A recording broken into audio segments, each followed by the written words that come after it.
দিও না। ব্যর্থতার কালিমা যেন মনের কোণে খাপাত করতে না পারে। জীবন যুদ্ধের রঙ্গমঞ্চে অবতীর্ণ হয়ে যেন পিছু হবে না। সত্য হাতে সততা আর ন্যায় নিষ্ঠুর হাতিয়ার নিয়ে এগিয়ে যাও। নইলে জিততে পারবে না। অস্ট্রেলিয়ার স্বার্থান্বেষী মানুষের স্বার্থের তালু জোরে হারিয়ে যাবে তোমার অনেক সাধনার স্বপ্নের প্রাসাদ নদী, স্বপ্নের প্রাসাদ। শোনো তুমি চলে গেল। কিন্তু কি হয়েছে? কোনোদিন তো এমন হয় না। কোনোদিন তো কলেজ থেকে এসে এরকম ভেঙে পড়ে না। প্রত্যেকদিন কলেজ থেকে ফিরে এসে বাড়িটাকে হাসি খুশিতে ভরে রাখে।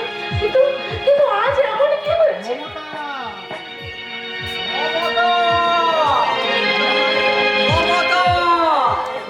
দেখি তুমি যে একেবারে ধরাছোড়া হয়ে বেরিয়ে পড়েছো।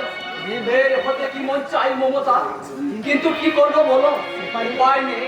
চাকরির বেরিয়ে আমায় দুবাইয়ে সোনার শেকল হতে আমার টানছে, তাই যেতে আমাকে হবে।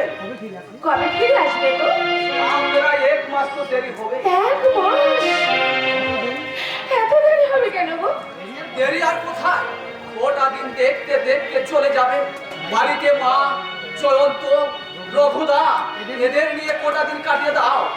তারপরে কদিন বাদে তো আমি চলে আসছি। কেমন চাকরি তুমি করো আমি বুঝি না বাপু। বউকে ছেড়ে একেবারে চাকরি, ও নিয়ে মন খারাপ করো না, মাকে একটু মানিয়ে নিও। আর জয়ন্তটা তো তোমার সব ভোলানোর মহোৎসব। আশা করি ওদের সকলকে নিয়ে তোমার দিনগুলো ভালোভাবে চলে যাবে।